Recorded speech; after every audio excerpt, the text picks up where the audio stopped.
bara mjög ánægjulegt að fá að vera með ykkur hér í dag og við þóttum vænt það að þú skildir svona aðeins rekja sögu Kristniboðsfélags Akureyrar vegna þess að ég var einmitt að hugsa það hérna á leiðinni að þetta mjög sérstakt að Akureyri hefur eiginlega alið af sér tvo af okkar þekktustu kristniboðum, Jónas Þórisson og Skúla Svavarsson. Og Jónas lést því miður í sumar og mér finnst eiginlega svona við hæfi að við minnumst hans aðeins og svona í upphafi og bara þökkum fyrir það mikla og góða starf sem að hann vann hér. Hann starfaði í Kenía alveg frá 1973 til 1987 og síðan 1990 þá tekur hann við hjálparstarfi kirkjunnar sem var náttúrulega gríðarlegur fengur fyrir kirkjuna að fá mann til starfa sem var með púlsinn á kristniboðinu. Þannig að það held ég hafi verið afskaplega mikið heillaspor þegar hann kom til starfa fyrir hjálparstarf kirkjunnar og vann alveg frá 1990 til 2013, 23 ár. Þannig að það vert að minnast þess góða mann sem að mér finnst eiginlega hafa fallið frá allt of fljótt. Okkur finnst það allavega ekki vera hár aldur þegar fólk fellur frá innan við áttrætt. En það kunna að hafa verið svona á mínu uppvaxtar árum skiptar skoðanir kristniboð almennt. Og ég man eftir því svona þegar ég var ung að það þótti nú kannski ekkert sniðugt að vera að æða inn í þessi lönd í Afríku og umbylta menningu þeirra og taka upp einhverja vestræna menningu og vestræna siði. Og þetta átti svo sannarlega við nýlendustefnuna en alls ekki kristniboðið. Því að við vitum það að kristniboðið hefur algjörlega breytt lífi þess fólks sem hefur tekið kristna trú. Og hafi ég nú verið þeirra skoðunar áður en ég fór í þessa ferð, að þá endanlega sannfærðist ég það hversu gríðarlega miklu þetta breytti fyrir fólkið. Ég kem kannski svolítið betur inn á það þegar ég held áfram með ferðasöguna, því þetta í raun og veru bara ferðasaga sem ég ætla að segja ykkur frá. En þannig mál með vexti séra Kjartan Jónsson sem að starfaði nú lengi sem kristniboði í Kenía, að hann auglýsti eftir því að hann væri tilbúinn að fara með hóp af fólki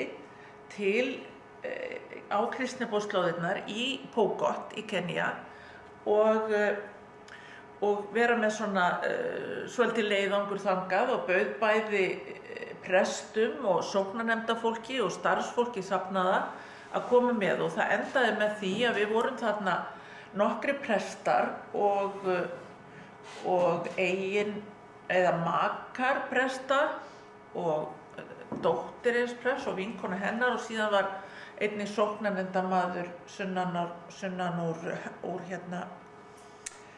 Kálfatjarnarsókn og konu hans. Þannig þetta var mjög góður og skemmtilegur, já, einn organisti líka. Þannig þetta var mjög góður og skemmtilegur hópur sem að hristist mjög fljótt saman og ferðin hún byrjaði á því að við flugum öll til London og gistum þar eina nótt og síðan vöknuðum við snemma næsta morgun og þá hófst sem sagt 10 tíma flug frá London til Nairobi. Og það þýddi það að því að það bættust við nokkru klukku eða 1 eða 2 tímar frá London vegna tímamunarins að við lentum svona miðnættið í Nairobi eða rétt fyrir miðnætti, í kolniðamyrkri náttúrulega og þá hófst afskaplega löng og mikil biðröð til þess að fá vegabréfsáritun. Við hafa búið að segja okkur að það væri fljótlegra að taka vegabréfsáritun á netinu en einhverju hluta vegna þá gekk það ekki almennilega að panta þessa vegabréfsáritun á netinu þannig við þurftum öll að bíða eftir því að fá okkur vegabréfsáritun. Þannig við þurftum að bíða þarna í 2 klukkutíma í biðröð eftir 10 tíma flug og síðan að fara. Síðan beið okkar rúta, þetta var mjög vel skipulagt að Kristniboðssambandinu, Ragnar Gunnarsson og Kjartan Jónsson höfðu skipulagt þetta allt saman. Og best að ég segi það líka vegna þess að það var búið að segja okkur, Ragnar var búinn að segja okkur það, að það myndi vera mjög vel þegið ef við myndum koma með einhverja guðfræðibækur. Vegna þess að guðfræðiskólinn í Pogod, að hann þarfnast alltaf einhverja bóka. Og þetta var náttúrulega mjög kærkomið tækifæri fyrir mig. Því að ég mjög markvisst að reyna að fækka bókunum á heimilinu mínu. Og þannig að ég náði að pakka niður í ferðatösku 27 kílóum af guðfræðibókum á ensku, sem ég hafði ekki snert í svona 30 ára eða eitthvað svoleiðis. Voru bara inn í bókaskáp. Því eftir að maður hættir í guðfræðideildinni þá maður ekkert voðalega mikið að lesa guðfræði. Nema þá kannski einhverja nýja bækur. En allavega gömlu kennslubækurnar á guðfræðideildinni, þær fóru allavega í ferðatösku og við vorum með British Airways, þá maður með 40 kíló. Þannig ef þið farið þarna einhvern tíma munið eftir að taka með einhver bækur á ensku. Þannig að það var mjög auðvelt að taka þetta með. Þannig að við vorum með svolítið mikið þungar töskur með okkur og fórum út í rútuna sem að ók okkur síðan á þennan stað sem var norska kristniboðsstöðin í Nairobi. Og þar náttúrulega bara gengum við inn hálf svona bara blindandi í kolniða myrkri og náttúrulega örþreytt eftir ferðalagið. Og ég man eftir því að ég fór inn í þetta voru svona eins og sumarbúðir hálfgerðar. En ég var nú samt ein í herbergi og ég fer þarna inn og ætla að byrja á því að opna fataskápinn og það fyrsta sem ég sé þegar ég opna fataskápinn að það skýst eðla svona upp. Og ég náttúrulega æpti upp því að mér brá svo mikið og það héldu náttúrulega allir að það hefði komið eitthvað hræðilegt fyrir mig. En ég fór náttúrulega skellihlæja því að ég náttúrulega mundi eftir því að ég hafði verið í Afríku áður að það best af öllu að hafa eðlu í herberginu vegna þess að það éta pöddunar. Og það miklu betra að hafa eðlu heldur en pöddur. Þannig að þetta var mjög, og ég bara sofnaði þarna fljótt, svo vöknum við þessu yndislega veðri daginn eftir og það var ákveðið að skoða nú kristniboðsstöðina og þetta semst norsk kristniboðsstöð sem þarna í Nairobi og þarna var semst skóli fyrir börn kristniboðana og Kjartan og Valdís voru með sín börn þegar þau voru þarna og börnin þeirra voru þarna í skóla á meðan að þau störfuðu upp í Pogod. Þannig að þau sá kannski börnin sín bara að hausti, svo kannski eftir jól og svo eftir páska og eitthvað svona í þeirra fríum. Þannig að þetta náttúrulega alveg þrekvirki að fara út með börnin sín á staði sem að bjóða ekki upp og það að maður geti haft börnin sín hjá sér. En allavega, næsti dagur sem að eftir að við komum það var ákveðið og það sýnir það hvað skipulagið var gott, að það var ákveðið að hafa hvíldardag í Nairobi. Og sá hvíldardagur að hann fór þannig fram að við fórum í rútuferð og skoðuðum Nairobi og góða staði þar. Og ég ákvað að sýna ykkur mynd frá þessari leirverksmiðju sem heitir Kasuri leirverksmiðjan og þarna inni voru margir salir fullir af konum sem voru að vinna úr leir sem að úr Mount Kenya sem að þarna alveg við Nairobi. Og þau eru að búa til skartgripi og þetta allt saman einstæðar mæður sem að kirkjan útvegar vinnu við að búa til þessa skartgripi.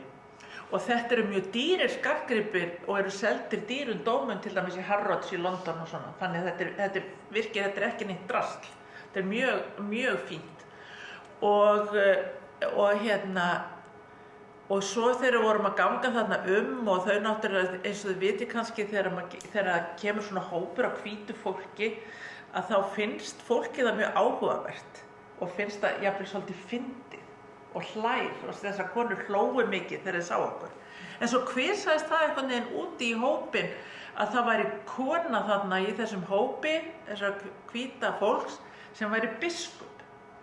Og þær bara hrúguðust í kringum mig eins og ég væri bara kvikmyndastjarna eða eitthvað svoleiðis. Og svo sögðu þær, við verðum að fá biskupinn til þess að biðja fyrir okkur og blessa okkur. Þannig að ég var þarna með einhverja 300 konur í kringum mig þar sem ég flutti bæn og blessun og þeim fannst þetta allt saman alveg óendanlega dýrmætt. Það var bara eins og Guð almáttur hefði komið í heimsókn. En þetta var nú bara svona smá útúrdúr. Nú við fórum á Karen Blixen safnið og eins og þið kannski vitið þá bjó danska leikkonan Karen Blixen í Nairobi og skrifaði þar söguna Out of Africa sem var nú filmuð seinna meir með Meryl Streep minni mig sem leik Karen Blixen. Mjög rómantísk og falleg og skemmtileg mynd og það mjög gaman að skoða þetta safn. Þetta nú svona dæmigerðið túristasafn. Nú svo þar næsta dag, sem þeir voru búin að vera þennan eina dag í Nairobi, að þá var haldið á stað og talandi 10 tíma flug, að þá var þetta 13 tíma keyrsla. Ég sé þá Katrínu, hún þekkir þetta allt saman mjög vel. Leiðin eru samt orðin góðir, sko. Já, en á leiðinni, en ekki svo innan Pokot. Kem inn á það á eftir. En allavega að þá, já, þið sjáu það er mannbyggaður vegur og allt er mjög snyrtilegt, en þetta er miðbaugur. Nairobi er semst aðeins sunnan við miðbaug, bara svona kannski 2 tíma keyrsla eða eitthvað svoleiðis fyrir sunnan miðbaug. Þannig að leiðinni frá Nairobi og til Pokot að þá keyrir maður yfir miðbaug og þið sjáu hvað þetta er rosalega flott skilti sem er þarna á miðbaug.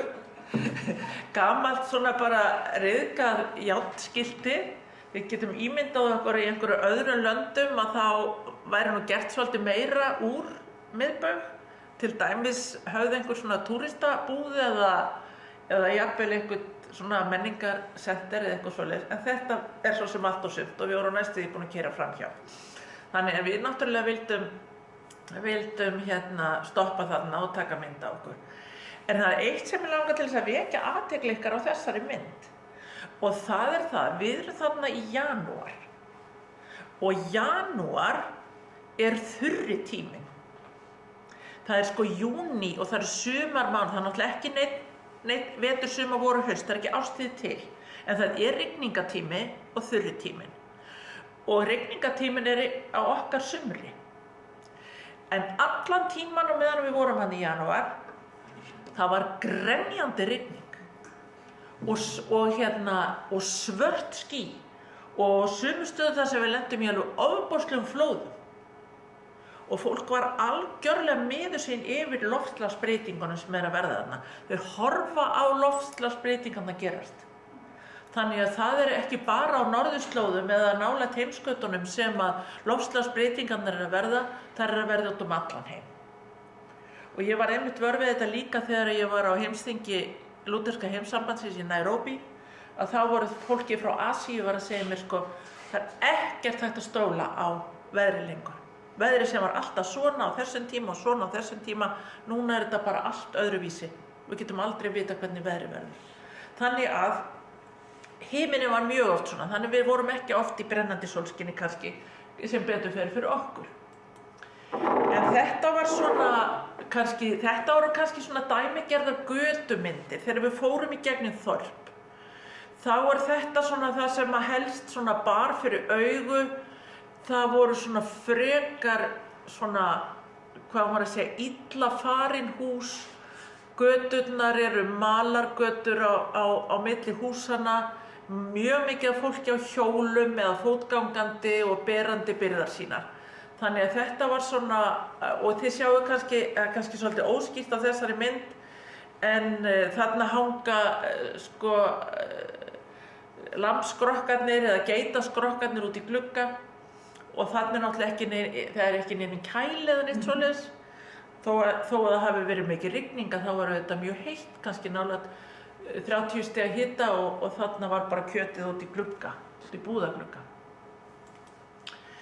Nú, svo sem sagt, eftir 13 tíma akstur að þá komum við til Kapenguria, sem er í Pokot og þar vorum við líka sem sagt á kristniboðsstöð norskri kristniboðsstöð, þar sem Íslendingar höfðu lengi haft sína bækistöðvar og þetta semst þegar við vöknum morgun eftir að þá þegar við fórum að skoða okkur óskaplega fallegt, þarna fallegu garður, blómagarður allt í kring og kýr á beit fyrir utan. En það sem við rákum náttúrulega helst augun í, það var bara skilti sem stóð á Drottningblessi heimilið. Og þarna var líka mynd með einhver íslenskri áleiturum sem ég er búin að gleyma hver var. Og þarna situm við í morgunverðinum okkar. Þarna borðuðum við yfirleitt morgunverð og kvöldverð af því að við vorum yfirleitt alla daga á ferðalögum. Notuðum hvern einasta dag í það að heimsækja kirkjur og söfnuði. En þarna gátum við átt svona okkar skemmtilega samfélag yfir bæði morgunmatnum og kvöldmatnum.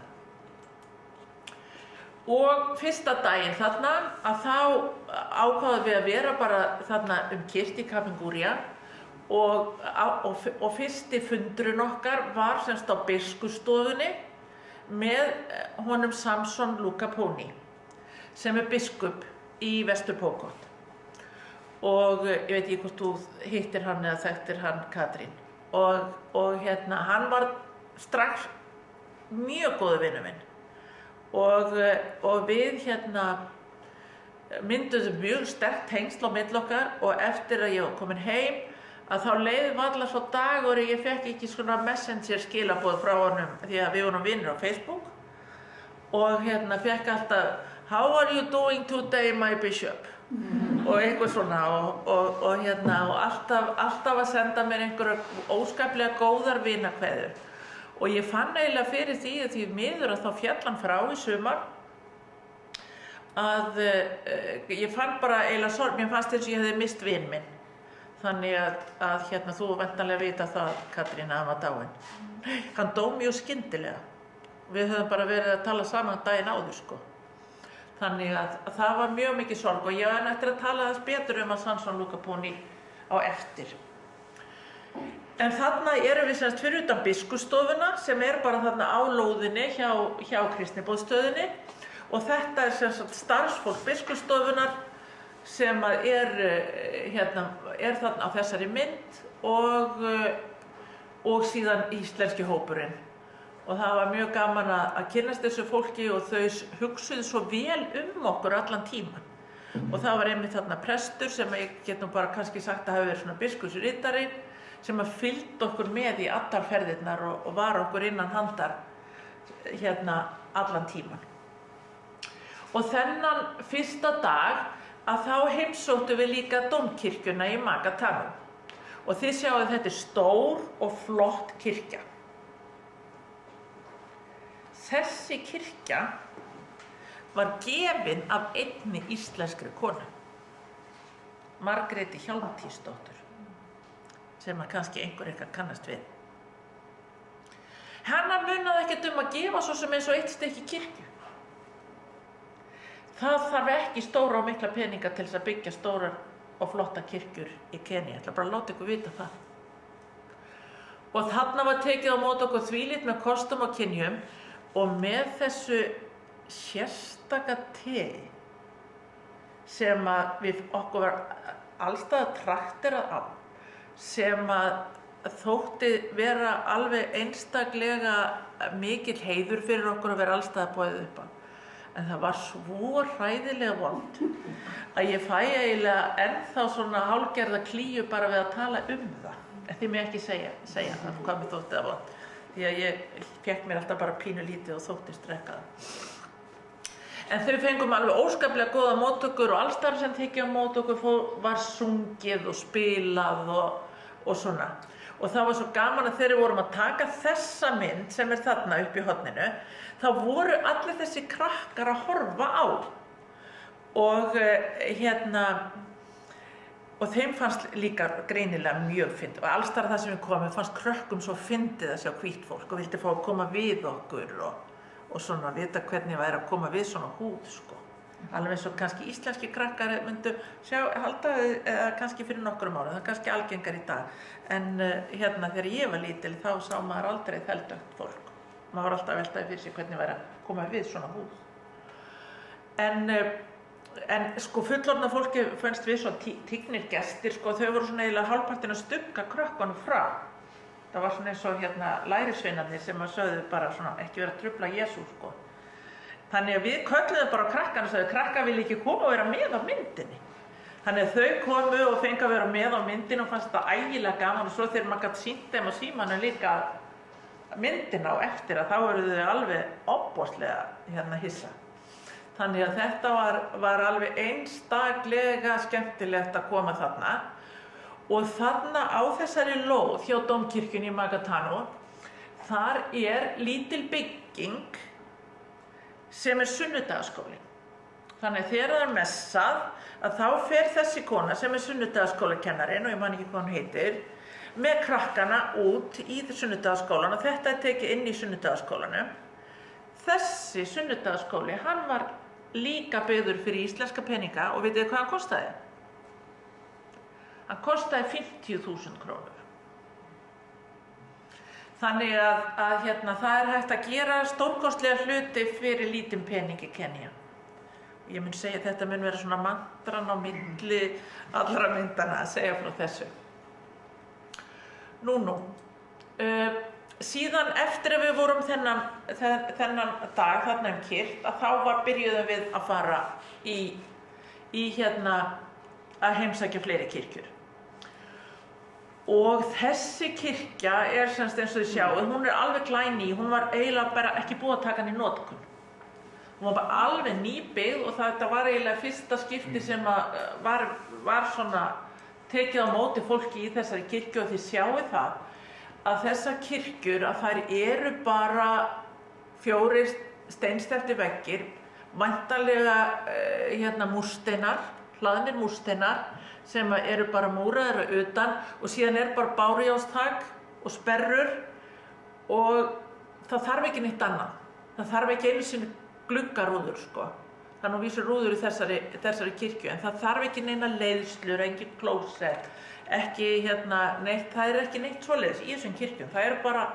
Þetta er bara svona einfalt byggt og þessi kona í bláa kjólnum með skupluna á höfðinu að þegar hún sá Kjartan, en Kjartan var þarna, eins og þið kannski viti, Kjartan Jónsson, hann var þarna kristniboði í mörg ár, alveg á upphafsárum kristniboðsins. Það voru raun og veru 3 pör sem að byggðu upp kristniboðið í Pókott. Það voru Skúli Svavarsson og Kellrún, það voru Ragnar Gunnarsson og Hrönn og það var Kjartan Jónsson og Valdís. Og það má ekki gleyma þætti eiginkvenna þessara kristniboða. Þær voru jafnmiklir kristniboðar eins og kallarnir þeirra. Og það var þarna fyrst, þegar ég hitti þessa konu þarna á bláa kjólnum, sem gerði mér virkilega grein fyrir því hvað kristniboðarnir höfðu breytt lífi þessa fólks. Því að hún grét þegar hún sá Kjartan. Kjartan hafði ekki komið þarna síðan, held ég í 12 ár. 12 ár síðan hann hafði komið þarna síðast. Og hún algjörlega, hún rauk upp hálsinn á honum og bara hágrét og þakkaði honum og sagði alltaf he changed our lives. Og það er mjög þægilegt að ferðast á svo slóðum vegna þess að tala næstu því allir ensku. Og það náttúrulega gerir það að Kenía var bresk nýlenda. Þannig að það tala langflestir 3 tungumál. Það er að segja ensku, Swahili sem tilbúið sameiginlegt mál fyrir Kenía, Tansaníu og Uganda og síðan það móðurmálið. Og það bara á litlum svæðum. Og Pókottmál mál sem raun og veru allt öðruvísi heldur en Swahili. En það tala eiginlega allir Swahili, samt ekki allir í Pókott. Þannig að það var mjög, að því að þetta var mjög einangrað svæði. það var alveg bara sko næstu því þegar fyrstu kristniboðarnir komu þarna, þá var þetta eiginlega alveg bara frumskógurinn. Og en það var svo gaman að en þessi kona, hún tók hjartan undir vegg og sagði það, já veistu það, núna er sonur minn kominn í skóla. Og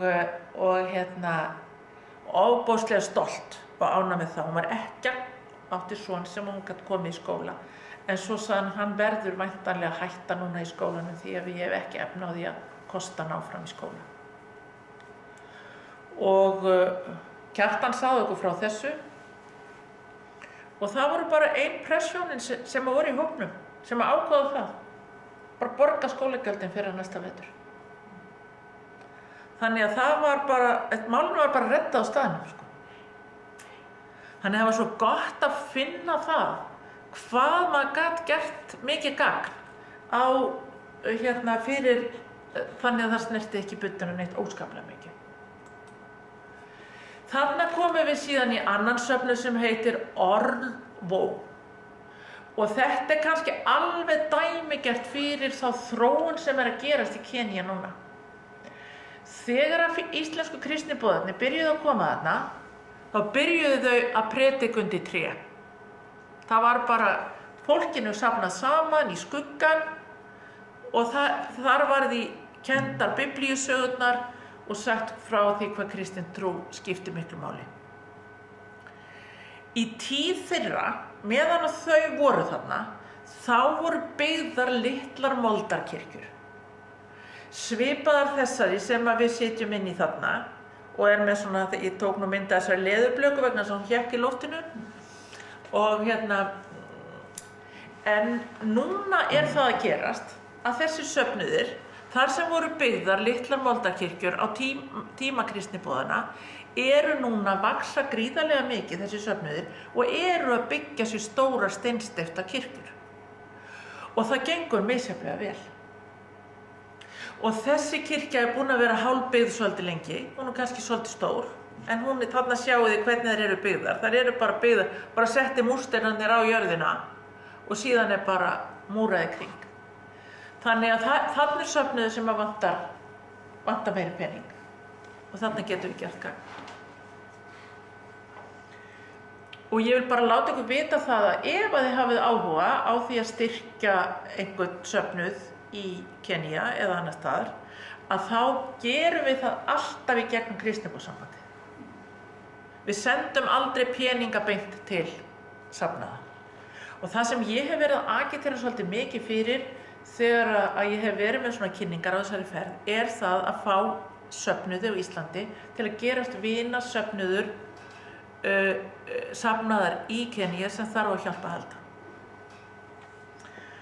Og það þarf ekkert að kosta söfnuðina neitt, skiljiði. Ég veit að allar sóknarnefndir eru að halda voðalega mikið utan budduna sína.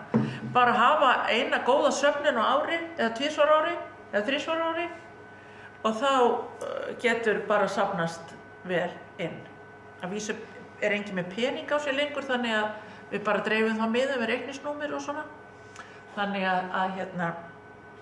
að þetta er mjög mikilvægt að við séum vakandi gagnvart því. Ef við viljum heita kristin kirkja, sem við viljum að sjálfsögðu vera, að þá er gott að geta sýnt trú sína í verki með því að styðja við þetta starf.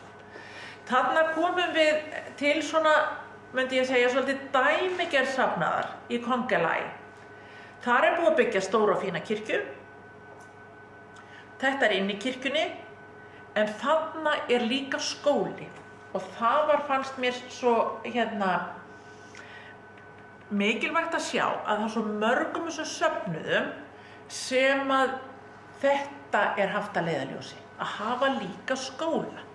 Því að lykillinn að góðu lífi er menntun. Og allsstaðar þar sem ég kom, þar var ég náttúrulega látin ávarpa bæði söfnuðina og þar sem við heimsóttum skóla, þá þurfti ég náttúrulega líka, eða þurfti ekki, ég var bara ætlast til þess, að ég héldi ræðu og talaði til fólksins og það var alveg einstaklega ánægjulegt að tala við þessu skólahópa vegna þess að þau hlustuð algjörlega, sko, það mátti heyra saumnál þetta, þau var að tala við mörg hundruð krakka, unglinga. Og ég bara sagði, það er bara lykillinn að því að þið getið eignast gott líf er að þið mentið ykkur. Eigið ykkar trú á Jesú Krist sem frelsar ykkar og mentið ykkur síðan. Þá eru ykkur allir vegir færir. Og maður sá bara hvað krakkarnir, þau bara alveg svona, kinkuðu kollum. Þannig að þarna var mjög gaman að koma og gaman og þau svona þarna hrúuðust líka krakkarnir svona í kringum hann og vildi fá að koma við hann. Nú, þarna er komið sunnudagur og þá fórum við í messu í Tjeparería og það var einmitt þarna þar sem að Kjartan og Valdís bjuggu og við komum með heim í pressetrið og þetta var alveg ótrúlega mikið lífsreynsla. Allar þessar konur sem ástæðan fyrir ég tók mynd þær bara þutu upp hálsinn á Kjartan. Það var eins gott að COVID var ekki komið þarna. Því það var mikið kysst og faðmast og allir óskaplega glaðir að sjá Kjartan. Og við sáum þegar við komum að þá var sko kirkjan troðfull. Það verið svona 200-300 manns inn í þessari kirkju. Og það var náttúrulega byrjað að spila og svona og við sáum það að það var búið að taka fremsta bekkinn, hægra megin var búið að taka frá fyrir hvíta fólkið.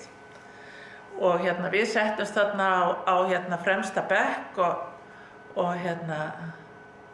og svo bara þegar messan byrjar að þá gengur presturinn til mín og segir, heyrðu, nei, þú átt að sitja þarna. Og þá átti ég bara að sitja við hliðina á altarinu í risalega stórum og flottum stól. Þannig ég bara satt þar og bara naut messunar og það var svo gaman þó að tónlistin væri allt öðruvísi. Það voru allir sömu messuliðirnir eins og hjá okkur. Þetta var bara lútersk messa, alveg eins og við með miskunnabæn og dýrðarsöng og kollektu og ritningalestrum og svo náttúrulega söngur á milli og svo guðspjalli lesið og svo sungið sálmur og þá sest presturinn við hliðina á mér og segir You preach. Þannig að þá átti ég að prédika. Það var mér bara svona sagt í sálminum fyrir prédikun, skiljið. Þannig að þarna kom sér nú vel að hafa nokkur ára baki í pressreynslu. Þannig að ég hafði svona síðustu versin í sálminum til að hugsa svona hvað það var sem ég ætlaði að segja. En það sem var svo þægilegt var það að Kjartan, þó hann hafði ekki komið hann í 12 ár, þá bjó hann það lengi, hann talar reybrennandi swahili. Þannig að hann var fenginn til að túlka fyrir mig yfir á swahili og þá meðan hann var að túlka þá geti ég hugsað hvað ég ætla að segja næst. Þannig að þetta gekk allt saman mjög vel og mjög ánægjuleg messa. Þarna í Tjeparería, þar risa kvennaskóli. Þar eru sko 322 stelpur held ég á unglingaskóli. Og það var mjög mikið lífsreynsla að koma. Stelpurnar komu ekki í messuna, þær hafa sína messu bara í skólanum, það var ekki pláss fyrir þær í kirkjunni sko. Söfnunin svo stór og þannig að þegar messan var búin þá og við vorum búin að borða hádegismat og ég get sagt eitthvað á öllum stöðunum fengum við hádegismat og við fengum allstaðar kjúkling. Og svona maís, hvað heitir þetta? Manstu það, Katrín? Þetta maís Ég man ekki hvað það heitir, það svona maísdeig eiginlega. Já, kaka svona. Já, svona sem að maður borðar með þetta eiginlega svona soðin kjúklingasúpa og þetta með. Og það var bara gaman að því, það var alltaf góður kjúklingur. En svo þegar við vorum búin að borða hádegismatinn að þá fórum við yfir í kvennaskólann og hann var bara þarna í hliðina. Og þetta skólastjórinn í kvennaskólanum, hún heitir Jamas Murray og hún líka mjög góð vinkona mín á Facebook og við höfum oft sendum hvor annar í skilaboð. Alveg einstaklega þægilegt að geta haft Messenger og Facebook þegar maður búin að hitta svona frábært fólk. En þarna voru semst stelpunnar, það alveg hreint fylgd okkur eftir alla leið frá kirkjunni og upp að skólanum. Og þessi skóli, hann semst alveg glænýr og eins og þið sjáu það ekki búið að taka hann í notkun. Hann full byggður en þá eftir að innrétta það innan. Og ég var látin fara þarna upp þessar tröppur og standa þarna á svölunum og 322 stelpur stóðu fyrir neðan og ég átti að halda ræðu við þeim. Það var alveg dásamlegt. Því að ég sagði við að stelpur vitið það að þið geti gert allt. Allur heimurinn opinn fyrir ykkur. Ef þið eigið trú og ef þið mentið ykkur, þá getið þið gert allt. Þið getið meira að segja orðið, og svo horfði ég á hina Íslendingana, þið getið orðið prestar, þið getið orðið hjúkrunarfræðingar, þið getið orðið organistar, þið getið, svo bara taldi ég upp öll prófessjónina sem við Íslendingarnir voru, og ég segi, þið getið meira að segja orðið biskupar. Og það fannst þeim alveg rosalegt, sko. Þannig að það náttúrulega, þó að sé farið að vígja konur í Kenía, þá því miður ekki nein kona orðin biskup, en það mjög fáar. Fyrsta konan eiginlega sem var vígprestur í Kenía var vígð sama sumarið og ég var biskup. Það var gömul vinkona mín, ég kem inn á hana á eftir. Hún var vígprestur árið 2012, en það enga konur orðnar biskupar ennþá í Kenía. En það kemur á því. Þannig að þetta var mjög skemmtilegt. Þessi skóli var byggður fyrir íslenskt fé. Hann var byggður fyrir styrk frá Þróunarsamvinnustofnun Íslands, semst frá Íslenska ríkinu.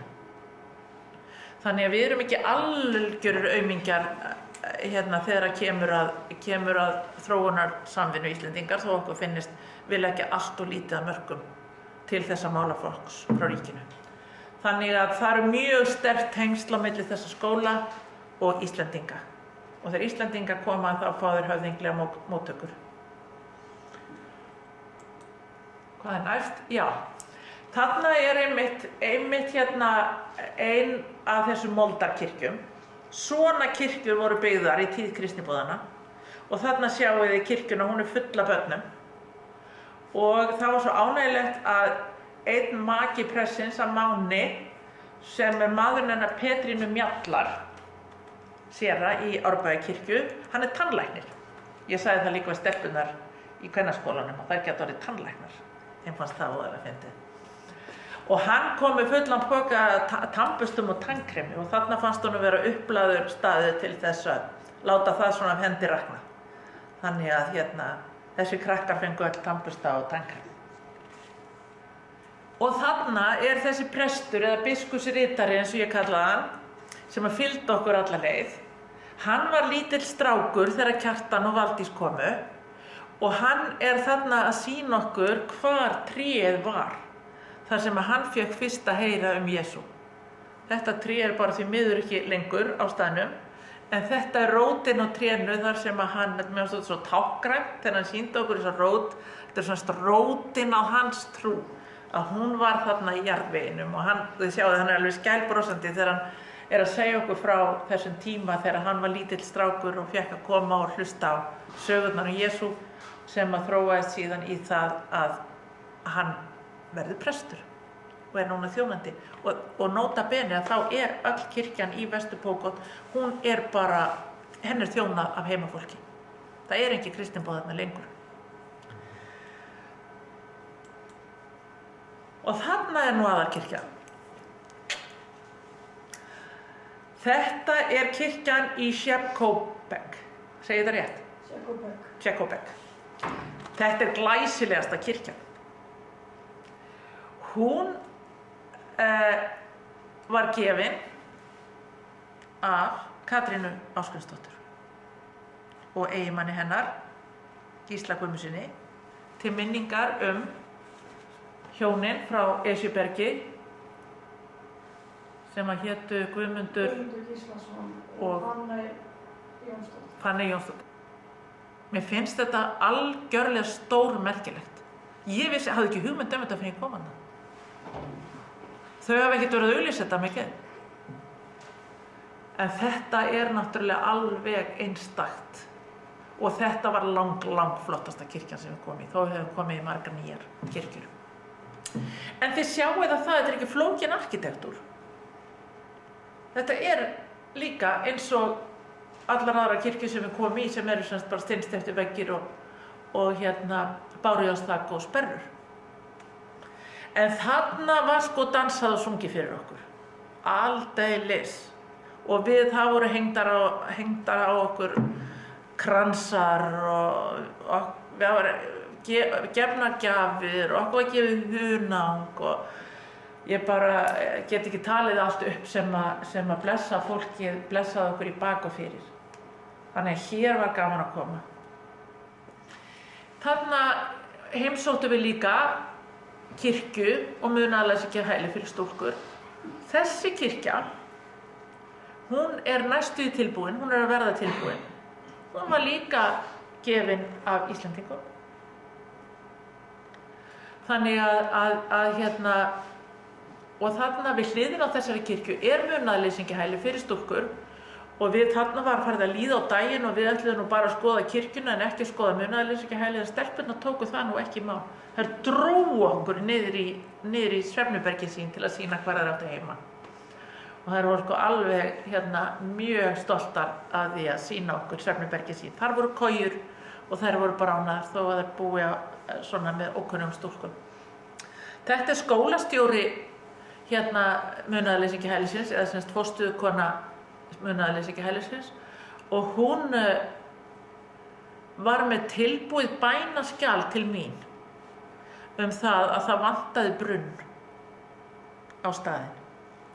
Og ég búin að koma því bænaskjali bæði á biskupsstofu og til hjálparstarfskirkjunnar og það mál allt komið í ferli. Ég veit ekki alveg hvað það statt í augnablikinu en hann Bjarni Gíslason, hann lofaði mér að ganga í málið. Þannig að við vonum það að þarna sé komið brunnur. En eins og þið vitið þá eru fermingarbörn alltaf að safna fyrir brunnum, vatnsverkefni svokallað. Þannig að peningarnir sem við látum með hendi rakna þegar fermingarbörnin koma og bankadyr hjá okkur, að við vitum það að þau verða að nota þetta til góðs.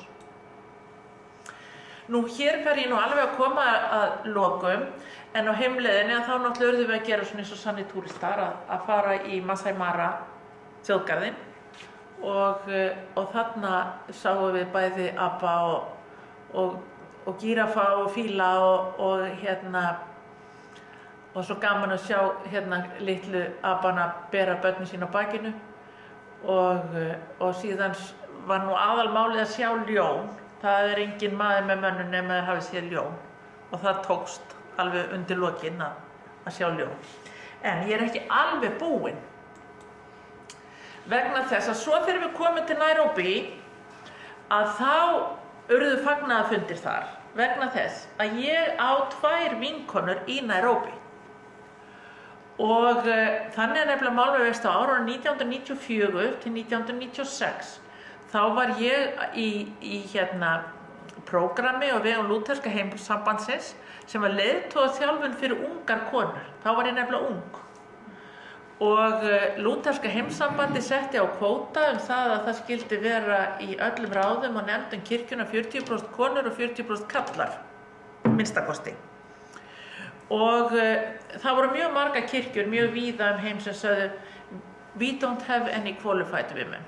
Við erum ekki menn eina konur sem að geta verið í stjórnum kirkmanna. Og þá sagði bara Lútherska heimsambandið "Let's qualify them." Þjálfum þær upp í að verða leiðtogar og ég fekk að vera í þessu fyrir Íslands hönd.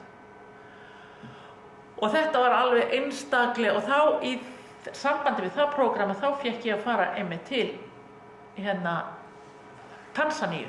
Þannig að ég hafði verið áður í Afríku og var þar einmitt á ráðstefnu. Musembi Kanyoro, þessi kona, hún var yfir kvennavettvangi Lútherska heimsambandsins þegar þetta prógram var í gangi. Hún er doktor í guðfræði og núna komin á eftirlaun og býr núna í Nairobi. Þessi kona sem þarna með mér á myndinni þegar ég fór þangað 1995 1996 er Margrét Óbaga. Hún er ein af þeim fyrstu konur sem var vígð til prest 2012. Og ég man eftir því að þegar að ég kom fyrst til Sviss á þetta námskeið eða í þetta prógram, að þá hafði ég bara lent þarna miðjan dag og var komin inn á hóteli miðjan dag og mér var sagt það að með mér í herbergi yrði kona frá Kenía. Og svo bara er ég komin upp í rúm og ég er farin að sofa og svo bara vakna ég við það að það kemur einhver kona inn í herbergi mitt og hún er svona ofboðslega þreytt og er búin að vera þá semst á 10 tíma flugi eða meira sko frá Nairobi og alla leið til Evrópu og hvort hún var búin að fljúga gegnum London og svo aftur niður til Sviss, ég man ekki hvernig það var en hún var alveg rosalega þreytt. Hún hafði aldrei komið áður út úr Kenía sko, hún var að koma alveg inn í nýja menningarheim. Og ég ætlaði eitthvað að fara að tala við hana og þá sagði hún bara, við skulum biðja. Og svo bara settist hún á rúmstokkinn og bað og svo fór hún að sofa. Og svo vorum við þarna saman í herbergi í eina 10 daga og svo heimsótti ég hana til Kenía og hún býr núna í Nairobi og við 3 náðum að hittast síðasta daginn sem við vorum í Nairobi og það var alveg óskaplega skemmtileg fagnaðarfundir. En þessi mynd þarna í horninu, hún er semst tekin 1996. Þá vorum við báðar aðeins yngri heldur en að vera núna. En ég er ekki alveg búin. Þarna kem ég nefnilega aftur á honum Samson Logipuna. Og við vorum orðin svo náin og ofboðslega góðir vinir áður en hann dó. Og hann var búinn að trúa mig fyrir því að hann ætlaði sér að fara á eftirlaun fljótlega og þá ætlaði hann að flytja í gamla heimasöfnuðinn sinn í Murruquyit. Og í Murruquyit væri bara pínulítil kirkja og söfnuðinn langaði svo mikið til þess að byggja sér stóra kirkju. Og hann sagðist skammast sín svo mikið fyrir að vera búinn að vera biskup og fara síðan aftur í heimasöfnuðinn og geta ekki hjálpað þeim til að byggja kirkju. Og spurði hvort það væri möguleiki að ég geti útvegað þeim vinasöfnuð á Íslandi. Og hann sendi mér hérna nokkrar myndir. Þetta er semst moldarkirkjan sem er í þessum söfnuði og er orðin úr sér gengin og þetta allt og lítil fyrir söfnuðin. Þannig að þetta er innan úr henni. Þetta eru myndir sem að Samson var búinn að senda mér áður en hann dó. Þannig ég held að þetta sé bara síðasta myndin.